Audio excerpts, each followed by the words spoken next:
नमस्कार साथियों, मैं रविशंकर पांडे पावक चैनल पर आपका हार्दिक स्वागत करता हूँ। साथियों, नारी की नारी द्वारा किया गया उपेक्षा एवं कटाक्ष आदमी को बहुत ज़्यादा दुखी करता है और उसके मन में द्वेष की भावना आती है। आपके सामने दो उदाहरण प्रस्तुत करना चाहता हूँ। महाभारत में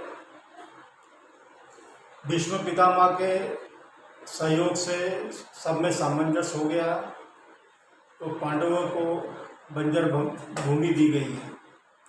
बंजर भूमि पे उन्होंने श्री कृष्ण भगवान के सहयोग से एवं विश्वकर्मा जी के सहयोग से इंद्रप्रस्थ की स्थापना की। इंद्रप्रस्थ इतना विशाल था एवं मायावी था, जो कोई देखता वो चकरा जाता।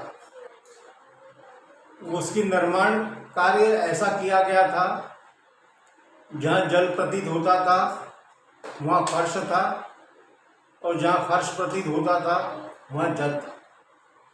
जहाँ दरवाज़ा प्रतीत होता था वहाँ दीवार थी, और जहाँ दीवार प्रतीत होता था वहाँ दरवाज़ा था।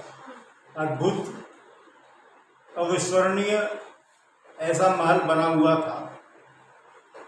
पांडवों ने कौरवों को आमंत्रित किया गया और वो सभी भाई आए वहाँ।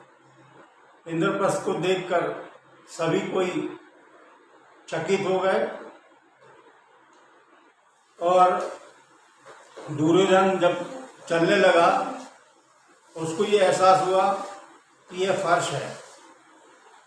फर्श समझ के जैसे ही उसने कदम रखे वो जल में गिर गया।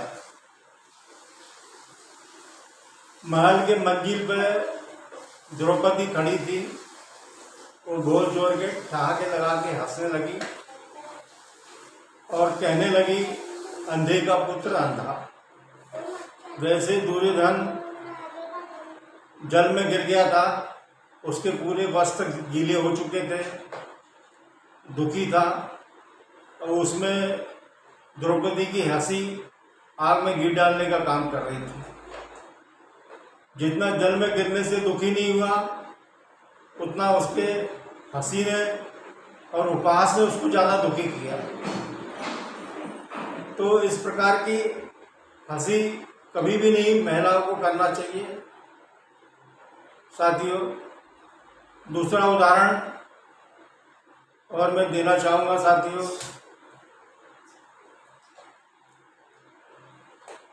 एक बार रामायण का किस्सा बता रहा हूँ। साथियों, जब वन के समय राम लक्ष्मण सीता जंगल में थे, उस समय शूर्पणखा वहाँ आई और वो राम पे मोहित हो गई और राम से राक्षसी का रूप हटाकर उसने सुंदरी कन्या का रूप धारण कर लिया और राम से विवाह के लिए अपनी इच्छा प्रकट कर दी। राम ने कहा, मेरी पत्नी है, मैं दूसरा विवाह नहीं कर सकता हूँ, तुम मेरे भाई के पास जाओ, तुम मुझसे ज़्यादा युवा है, सुंदर है, शायद वो तुम्हारा प्रस्ताव मान ले।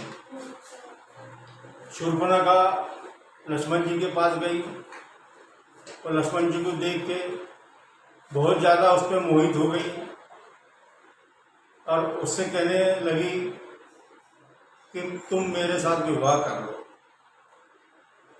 लक्ष्मण जी को कुछ ऐसा एहसास हुआ कि ये सुंदरी कन्या नहीं है, ये कुछ कोई मायावी राक्षसी है। उसने तुरंत अपने शस्त्र से उसकी नाक काट दी।